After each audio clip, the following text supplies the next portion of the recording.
Sir in case మనము Bharat retaliatory tariffs కనుక మనం ఇంపోజ్ చేస్తే యుఎస్ ఇండియా రిలేషన్స్ మరింత స్ట్రెయిన్ అవుతాయంటారా?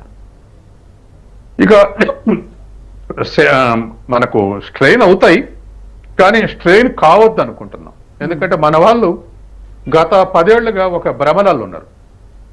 ఏమిటంటే అమెరికా మనం చాలా మిత్రులమైనాం.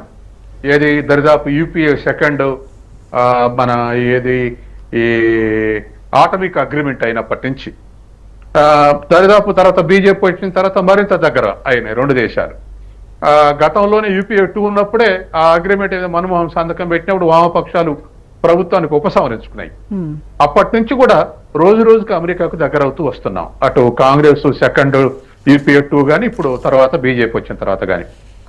మరి మొన్న పాకిస్తాన్కు మనకు వైరుధ్యం వచ్చే లోపు అమెరికాని మన మిత్రుడు నెంబర్ 1 కాబోతున్నాడు రష్యాని మించి కూడా అనుకునే భ్రమలాలు ఉన్నారు. కానీ దాని న్యాచురల్ క్యారెక్టర్ పాకిస్తాన్ టు వైరుధ్యం రావటం, టారిఫ్లు ఈ రెండుతోటి మనకు గుణపాఠం నేర్పింది. దాంతో మనం మళ్ళీ న్యాచురల్ ఫ్రెండ్ రష్యాని అనుకుంటున్నాం ఇప్పుడు.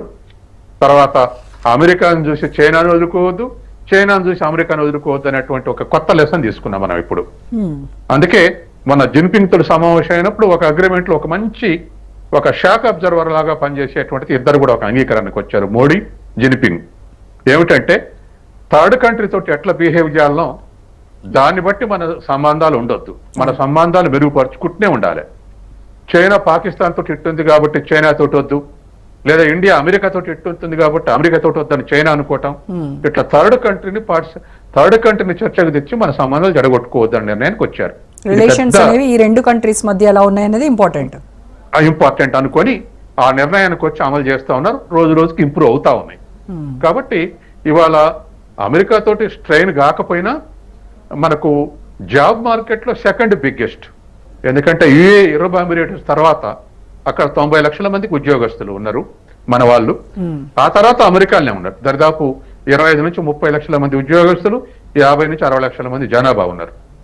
కాబట్టి మనం దాన్ని పోగొట్టుకోం.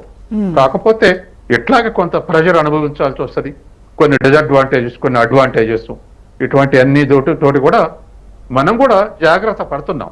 ఎందుకంటే ఇప్పుడు డిఫెన్స్ ఇంపోర్ట్స్ గతంలో అమెరికా నుంచి వచ్చేది 3% మన టోటల్ డిఫెన్స్ ఎక్విప్మెంట్ లో, ఇప్పుడు 20% పెరిగినాయి.